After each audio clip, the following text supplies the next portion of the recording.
L'hiver 1103 enveloppa le palais de Richmond d'un silence qui pesait comme une pierre tombale.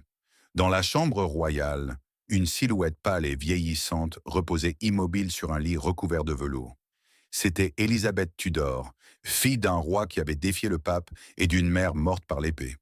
Autour d'elle, des bougies vacillaient d'une faible lueur, se reflétant dans des miroirs recouverts de draps noirs. Personne ne devait voir mourir le visage de la reine vierge. Alors que l'air s'emplissait d'encens et de prières, la monarque âgée gardait les yeux ouverts, fixés sur le plafond, comme si elle attendait une réponse qui ne venait jamais. Ses lèvres sèches bougeaient à peine, murmurant un nom. Robert. Mais dans la pièce, seul régnait le bruit du vent battant les vitraux. Dehors, l'Angleterre se préparait à perdre sa déesse, mais aussi à découvrir la vérité qui avait été cachée pendant des siècles.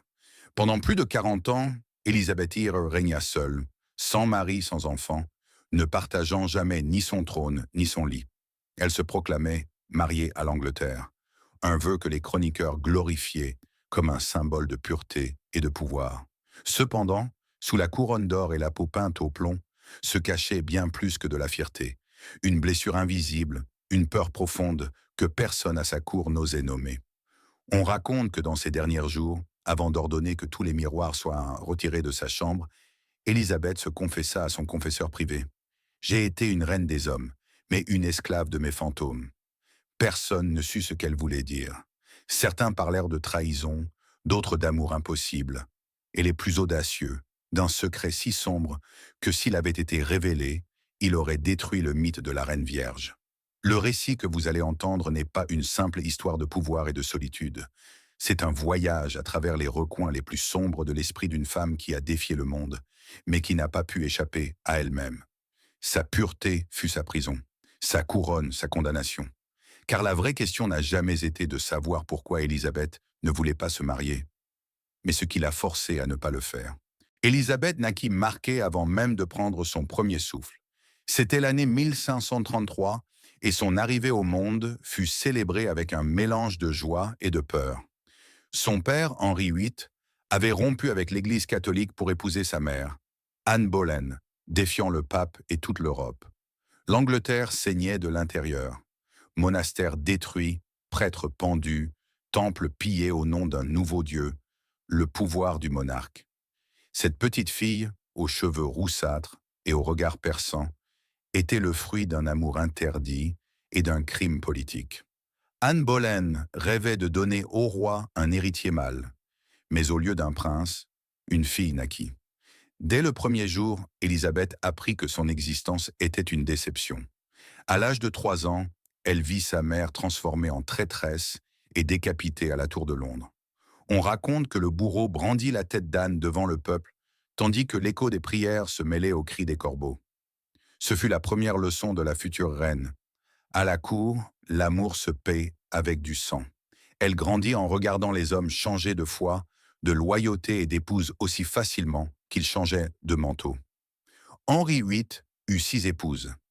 2 furent exécutées. Les autres moururent ou furent répudiées. Dans ce palais de marbre et de peur, Élisabeth comprit que le dévouement était un luxe qui tuait. Les chroniqueurs parlent d'une fille, calme et curieuse, trop intelligente pour son âge. Elle apprit le latin, le grec et le français, pendant que les autres filles apprenaient à broder. Ses précepteurs l'appelaient le petit sphinx, car personne ne savait jamais ce qu'elle pensait. Mais la nuit, seule dans sa chambre, Élisabeth demandait à Dieu pourquoi sa mère était morte par amour. Les murs du château ne lui renvoyaient que l'écho du silence. Dès lors, elle décida qu'elle ne serait jamais une victime, qu'elle ne permettrait jamais à un homme de dicter son destin. Mais cette détermination, née de la douleur, la sépara également du monde humain. Son âme commença à se revêtir de fer. Les psychologues modernes parleraient de traumatisme, de dissociation émotionnelle, d'incapacité à faire confiance. Mais au XVIe siècle, la peur se déguisait en vertu. La jeune fille apprit à sourire poliment et à se méfier de tout le monde, même de Dieu. On raconte que lorsqu'elle eut 13 ans, elle visita la tombe de sa mère dans la chapelle de la tour. Elle toucha la pierre froide et dit d'une voix ferme : « Je ne pleurerai pas pour toi, mère. Je les ferai s'agenouiller devant moi. » À cet instant, le serment d'une orpheline devint la prophétie d'une reine. Le destin l'avait marqué par le sang, et seul le pouvoir pouvait l'effacer. L'adolescence d'Élisabeth fut un champ de mines. Après la mort de son père, le trône d'Angleterre devint un échiquier où chaque mouvement pouvait signifier la vie ou la mort. Elle avait à peine 14 ans lorsqu'elle fut envoyée vivre avec sa belle-mère, Catherine Parr, la dernière épouse d'Henri VIII. Dans cette maison, parmi les précepteurs et les conseillers, apparut la figure de Thomas Seymour, un homme ambitieux et séduisant de 20 ans son aîné. Les chroniqueurs de l'époque parlaient de jeu innocent. Mais l'histoire, lorsqu'elle est observée sans le voile de la pudeur victorienne, révèle quelque chose de plus sombre. Seymour avait l'habitude d'entrer dans la chambre d'Élisabeth à l'aube, alors qu'elle dormait encore. Parfois, il la réveillait avec des baisers sur le front. D'autres fois, il coupait sa robe pour plaisanter en riant avec elle et Catherine. Les domestiques détournaient le regard. La cour, comme toujours, gardait le silence. Lorsque Catherine découvrit ce qui se passait, le scandale fut tel qu'Élisabeth fut renvoyée, sous prétexte de poursuivre ses études. Mais le mal était déjà fait. Cette expérience la marquerait à jamais. Dès lors, chaque fois qu'un homme s'approchait de trop près, elle reculait avec un sourire qui semblait aimable, mais qui cachait un mur invisible. Seymour finirait par être exécuté peu de temps après, accusé de trahison. Élisabeth ne versa pas une larme. Dans son journal, elle écrivit « Un roi peut perdre la tête, un homme peut perdre son âme, mais une femme n'a qu'une seule chose à perdre et elle ne doit jamais l'abandonner. » Cette pensée se transforma en sa religion personnelle. Tandis que d'autres jeunes femmes rêvaient d'amour, Élisabeth rêvait de le contrôler. Elle découvrit que son intelligence était une arme plus tranchante que n'importe quelle épée, et elle commença à l'utiliser. Elle étudia la théologie, la politique, la philosophie et, par-dessus tout, l'art du silence. Elle apprit qu'à la cour, ceux qui gardent le silence survivent, et ceux qui désirent meurent.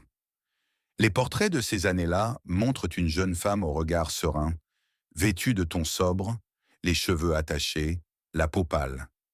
Mais derrière cette sérénité se cachait un esprit qui analysait chaque geste, chaque mot, chaque ombre. Elle était la rose solitaire parmi les épées, belle, mais entourée de dangers. Certains contemporains la décrivaient comme froide, d'autres comme vertueuse.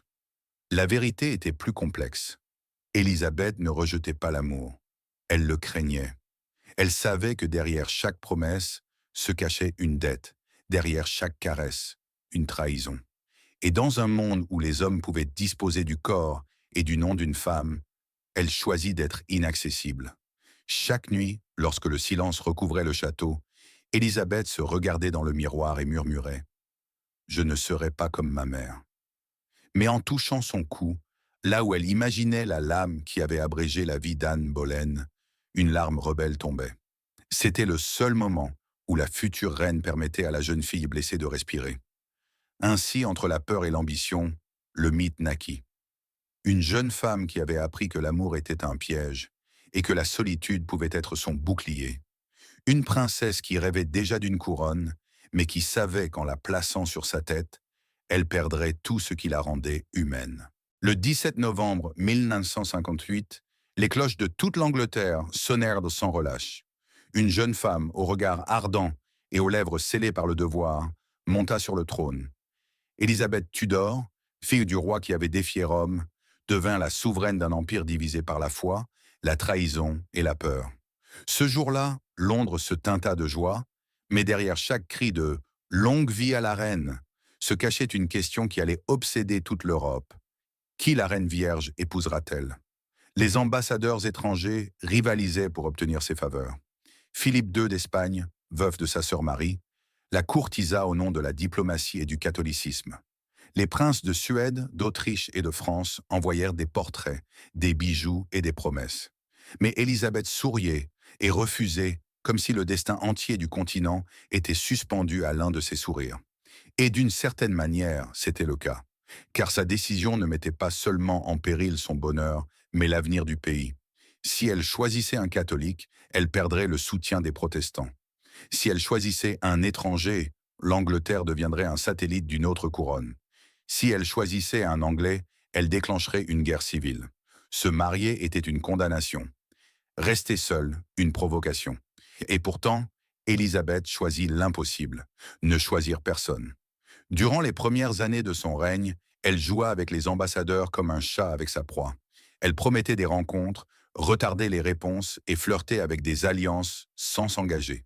Chaque demande en mariage devenait un acte de diplomatie, une partie d'échecs où elle était à la fois la reine et la joueuse. Mais le pouvoir a un prix qui ne se paie pas avec de l'or, mais avec l'âme. Plus elle s'accrochait à la couronne, plus la solitude la dévorait. Le trône dont elle avait tant rêvé se transforma en une prison dorée. Les murs du palais semblaient l'écouter, mais ne jamais lui répondre. Le peuple l'adorait, mais personne ne pouvait la toucher. La cour la craignait plus qu'elle ne l'aimait. Parfois, lors des nuits sans lune, Élisabeth se levait de son lit et marchait seule dans les couloirs de Whitehall. Elle touchait les murs, comme si elle cherchait à ressentir quelque chose d'humain sous les pierres d'eau froide. On raconte que lors d'une de ces nuits, elle murmura « Je suis libre, et pourtant je suis enchaînée ». Son confesseur écrivit plus tard que la reine avait appris la leçon de Machiavel. Il vaut mieux être craint qu'aimé si l'on ne peut être les deux. Et dans ce choix, Élisabeth scella son destin. Sa virginité devint un symbole politique, son corps une frontière entre les royaumes, son nom un mythe. Mais les mythes, comme les anciens dieux, se nourrissent de sacrifices. Chaque proposition qu'elle rejetait était une part d'elle-même qui mourait. Chaque sourire diplomatique était une larme retenue. Et tandis que le monde la voyait comme une déesse de la pureté, un écho différent résonnait dans son cœur, celui d'une femme qui avait enfoui son désir sous le poids d'une couronne. Ainsi commença la métamorphose d'Élisabeth, d'une fille du péché à un symbole sacré. La jeune fille qui avait grandi au milieu du sang et de la peur devint la reine qui transforma la solitude en pouvoir. Mais dans son regard, derrière l'or et la majesté, la même question qui tourmentait son enfance continuait de briller. La pureté vaut-elle vraiment le prix d'une vie? Parmi les hommes qui l'entouraient, un seul parvint à percer le mur qu'Élisabeth avait érigé autour d'elle. Robert Dudley, comte de Leicester, grand, élégant, avec un regard vif et un sourire énigmatique, c'était un homme fait de contradictions. Fils d'un traître exécuté, prisonnier à la Tour de Londres pendant la jeunesse d'Élisabeth, ils partageaient tous deux la même captivité et, peut-être à cause de cela, la même blessure. Lorsqu'elle monta sur le trône, il revint à ses côtés, et à partir de ce jour, ils ne furent jamais entièrement séparés. Dans les premières années de son règne, Dudley devint son confident, son conseiller, son ombre. Les ambassadeurs écrivaient des lettres alarmées à leur roi. La reine ne pense à rien d'autre qu'à Lord Robert. Il l'accompagnait lors des promenades, au banquet, à la messe. Les portes de ses appartements communiquaient directement avec celles de la reine. Un privilège qu'aucun autre homme n'avait jamais eu. Mais le scandale éclata bientôt. Dudley était marié, sa femme, Amy Robsart, vivait loin du palais, malade et oubliée. En septembre 1560, son corps sans vie fut retrouvé au pied d'un escalier, la nuque brisée. Les chroniques parlèrent d'un accident, le peuple d'un meurtre. À partir de ce moment, le nom d'Élisabeth fut à jamais entaché par l'ombre du péché. Malgré cela, Dudley resta à ses côtés. Elle le protégea, le combla d'honneur et le fit comte. Elle n'osa jamais l'épouser, bien que beaucoup affirment qu'elle l'aimait comme aucun autre. En public, elle le traitait avec froideur.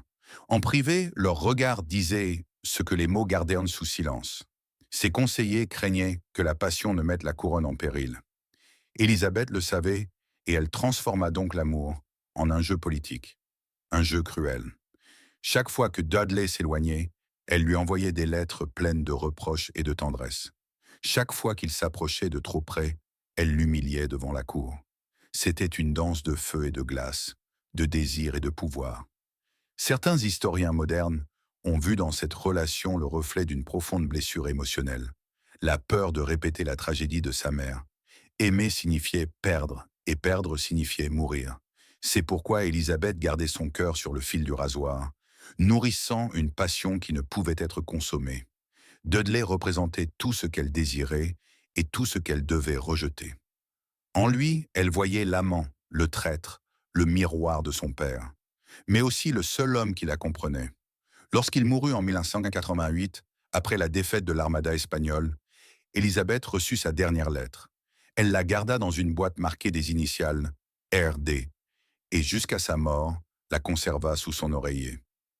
On raconte qu'en la lisant, ses yeux s'emplirent de larmes, mais elle ne pleura pas.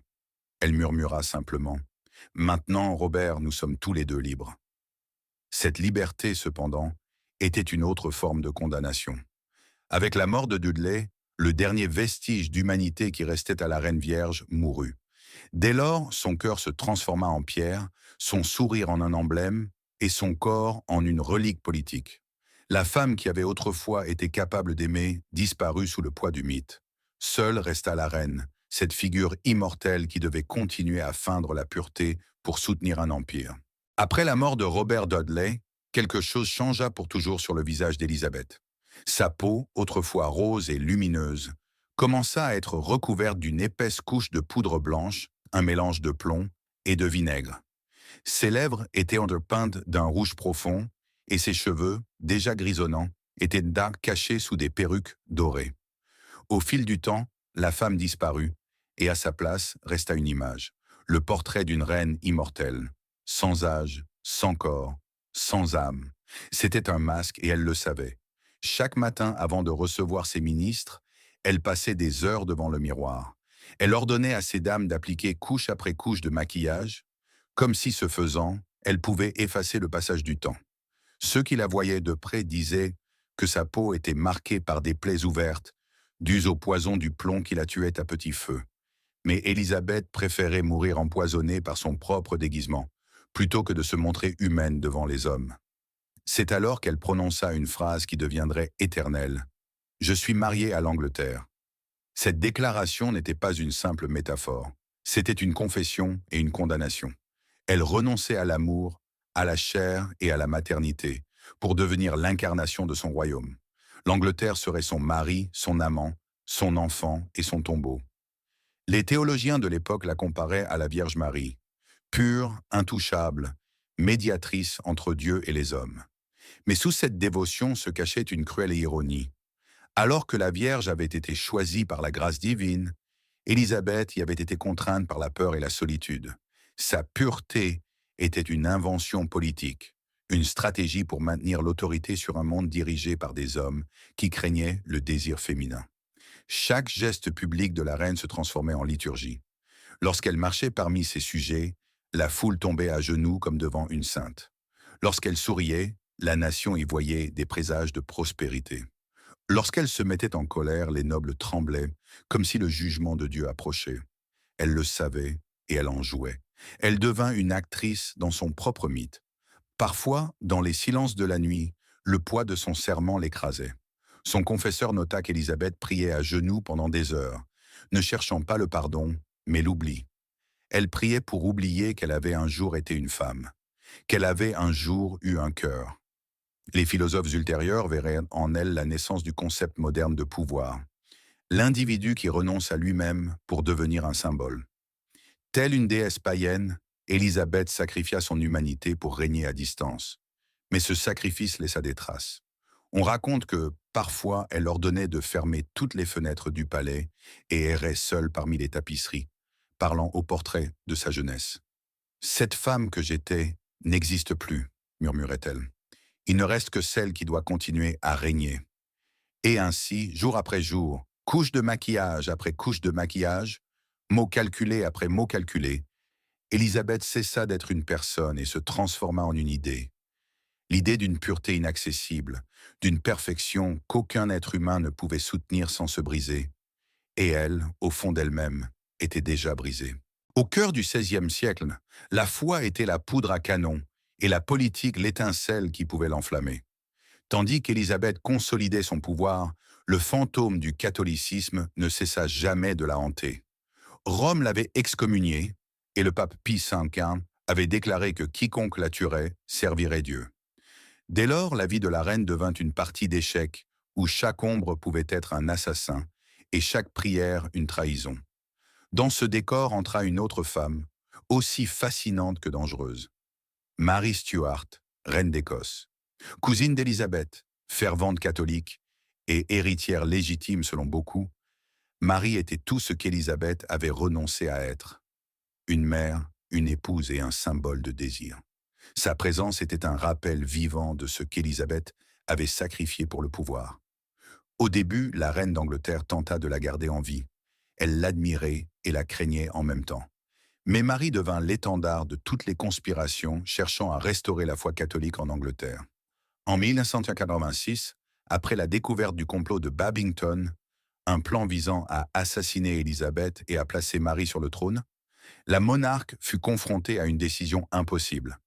Signer l'arrêt de mort de sa cousine, c'était éliminer une menace, mais aussi assassiner un reflet d'elle-même. Toutes deux étaient des femmes qui avaient défié les règles d'un monde masculin. Toutes deux avaient été couronnées trop jeunes. Toutes deux avaient aimé et souffert pour des hommes, mais une seule pouvait survivre. Le 8 février 587, Mary Stuart fut conduite à l'échafaud. Elle portait une robe rouge, la couleur du martyr. Avant de placer sa tête sur le billot, elle dit à voix haute « Je meurs dans la foi catholique et au nom du Christ ». Lorsque le bourreau brandit sa tête devant l'assistance, le silence fut absolu. À cet instant, toute l'Angleterre comprit que le sang d'une reine avait scellé le règne d'une autre. Élisabeth reçut la nouvelle en silence. Des témoins racontèrent qu'elle resta immobile pendant des heures, le visage couvert par ses mains. Puis lent, elle se leva et prononça une seule phrase. « J'ai tué ma sœur en Christ ». À partir de ce jour, l'éclat de ses yeux ne fut plus jamais le même. Les courtisans remarquèrent un changement. Son caractère devint plus dur, son regard plus vide.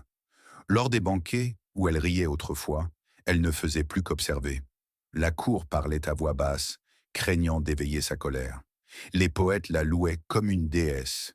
Mais entre les lignes, on pouvait lire la tragédie. Celle qui avait vaincu des empires n'avait pas su vaincre sa solitude. Certains prêtres disaient que l'exécution de Marie était le prix que Dieu exigeait d'Élisabeth pour sa virginité, que son corps était resté intact, mais que son âme avait été entachée par le péché du pouvoir. Elle le savait. Chaque nuit, lorsqu'elle s'agenouillait devant l'autel, elle répétait une prière que personne d'autre ne connaissait.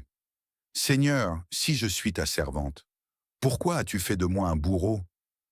Au fil des années, la mort de Mary Stuart se transforma en un symbole et une malédiction. Élisabeth avait sauvé son royaume, mais elle avait perdu quelque chose de plus profond, la part d'elle-même qui croyait encore au pardon. Dès lors, ceux qui la regardaient voyaient un éclat différent dans ses yeux. Ce n'était pas celui de la royauté, mais de la culpabilité. La femme que l'on avait appelée la Reine Vierge devint autre chose, une veuve de l'âme, condamnée à régner sur les fantômes qu'elle avait elle-même créés. Le temps, cet ennemi que même les couronnes ne peuvent vaincre, commença à réclamer son dû. À la fin du XVIe siècle, Élisabeth avait survécu aux guerres, aux trahisons, aux épidémies et aux amours impossibles. Mais ce qu'elle ne put surmonter, ce fut le poids du silence. Un par un, les visages qui avaient en elle façonné son monde commencèrent à disparaître. Robert Dudley, son confident. Walsingham, son espion le plus fidèle. Ses dames de compagnie, ses musiciens, ses poètes, tous moururent avant elle. Et la cour, autrefois remplie de rires et de banquets, se transforma en un mausolée parfumé. Ceux qui pénétraient dans ces appartements décrivaient une atmosphère troublante. Les fenêtres fermées, les tapisseries sombres, l'air lourd de cire et de poussière. La reine parlait peu. Parfois, au milieu de la nuit, les servantes l'entendaient lui murmurer des noms. Robert, Marie, Mère. Comme si les morts continuaient de lui rendre visite. Ou peut-être était-ce sa propre conscience, prenant à nouveau forme dans les ombres. Elle commença à refuser de dormir. Elle craignait que si elle fermait les yeux, les fantômes ne la réclament. Elle passait des heures assises, immobile, à regarder les flammes des bougies se consumer lentement, comme si elle y voyait sa vie se refléter. Elle ordonna de retirer tous les miroirs de sa chambre. Elle ne supportait plus son propre reflet. Chaque ride, disait-elle, est une trahison du temps. Mais le temps ne trahit pas, il ne fait que révéler. Son corps commença également à la trahir. Ses jambes lui faisaient de mal, son souffle se faisait court, sa peau était marquée par le plomb qu'elle avait utilisé comme maquillage pendant des années. Les médecins parlaient d'épuisement, mais les prêtres murmuraient un autre mot. Pénitence, car personne ne croyait qu'une âme chargée de tant de secrets pût mourir en paix. Dans ces dernières années, Élisabeth s'accrocha au pouvoir avec un mélange de peur et de désespoir. Elle refusait de parler de successeur, craignant qu'en nommant un autre roi, elle ne signe son propre arrêt de mort. Sa fierté restait intacte, mais son esprit se fracturait.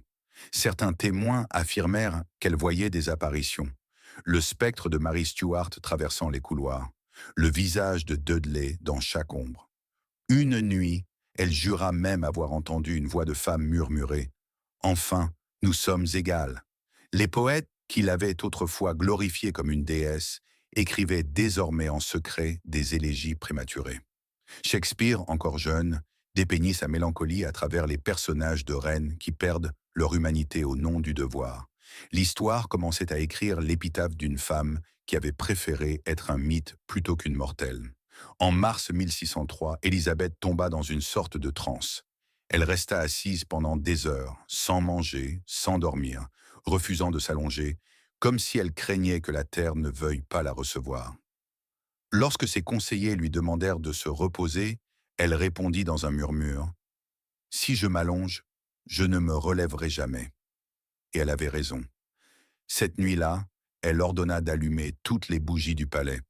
On raconte que lorsque la dernière flamme s'éteignit, la reine vierge exhala enfin un long soupir, presque imperceptible, et le silence s'empara de l'Angleterre.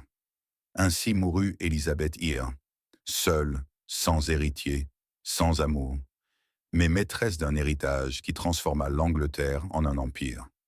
Son corps fut embaumé, son visage recouvert de poudre blanche, son expression sereine, comme si elle avait fait la paix avec ses fantômes. Sur le tombeau où elle repose, à côté de Mary Stuart, est gravée une inscription qui donne encore des frissons. Ici reposent deux reines sœurs dans l'espérance. Mais ceux qui connaissent l'histoire savent que cette espérance ne fut jamais la réconciliation, mais le châtiment. Pendant des siècles, les historiens ont parlé d'Élisabeth comme de la reine vierge, un symbole de vertu, d'intelligence et de pouvoir. Mais derrière cette image sacralisée se cachait une vérité plus sombre que l'histoire officielle préférait enterrer. La question n'était pas de savoir pourquoi elle ne voulait pas se marier, mais pourquoi elle ne le pouvait pas. Et les réponses, éparpillées parmi des lettres, des rapports médicaux et des témoignages réduits au silence, dressent un portrait plus humain et plus terrible. Certains documents de la cour, conservés dans les archives de Hatfield House, laissent entendre qu'Élisabeth aurait pu subir de graves dommages physiques durant son adolescence, peut-être à la suite d'abus de la part de Thomas Seymour. Les médecins de l'époque mentionnaient des anomalies féminines et des douleurs secrètes qui l'empêchaient de concevoir. D'autres rumeurs, chuchotées à voix basse parmi les dames du palais, suggéraient que la reine n'était pas entièrement une femme, au sens où l'époque l'entendait, que son corps avait été une énigme anatomique que seule elle et ses médecins connaissaient. Mais réduire le mystère à un diagnostic serait le simplifier, car au-delà du corps, le véritable enfermement d'Élisabeth était spirituel. Dans un monde dominé par les hommes, elle comprit qu'elle ne pourrait survivre que si elle niait tout ce qui la rendait vulnérable. Sa virginité n'était pas un choix mystique, mais une stratégie politique, une armure forgée par la peur et la ruse. Chaque fois qu'elle rejetait un prétendant, elle envoyait un message. L'Angleterre ne se soumettrait à personne. Sa pureté était la métaphore du pouvoir absolu, le refus de toute soumission. Et pourtant, ce pouvoir eut un prix dévastateur. La femme qui avait été adorée comme une déesse finit par devenir prisonnière de son propre mythe. La cour la célébrait, le peuple l'idolâtrait, mais elle savait que sa divinité n'était que le déguisement de sa solitude.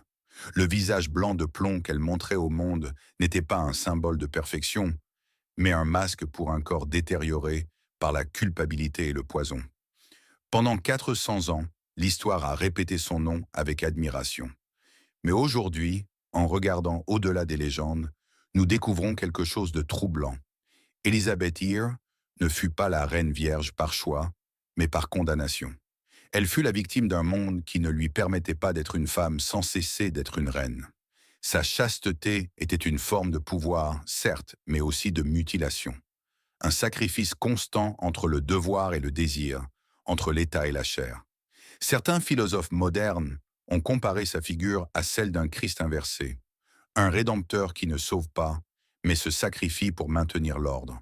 Sa couronne était sa croix, sa virginité, son martyr. Ces dernières années, de nouvelles études médico-légales ont tenté d'expliquer ce que l'histoire a passé sous silence. Certains pensent qu'Élisabeth aurait pu souffrir d'une malformation utérine, d'autres qu'elle avait simplement juré de ne pas répéter le destin de sa mère. Mais peut-être que le véritable secret n'est ni biologique ni politique. Peut-être est-il psychologique, car le traumatisme, lorsqu'il devient identité, cesse de faire mal et commence à régner. Et c'est ce qu'elle fit, régner depuis la blessure. Le prêtre qui l'accompagna dans ces derniers jours écrivit dans son journal une phrase que peu ont lue. La reine est morte les lèvres closes, mais les yeux ouverts, comme si elle voyait enfin quelque chose que nous ne voyons pas. Peut-être que, dans cet ultime instant, Élisabeth cessa d'être un symbole et redevint une femme. Peut-être que pour la première fois, elle s'autorisa à ressentir sans peur, sans devoir, sans couronne. Et peut-être, alors seulement, la Reine Vierge connut-elle ce qu'elle s'était refusé toute sa vie, la paix.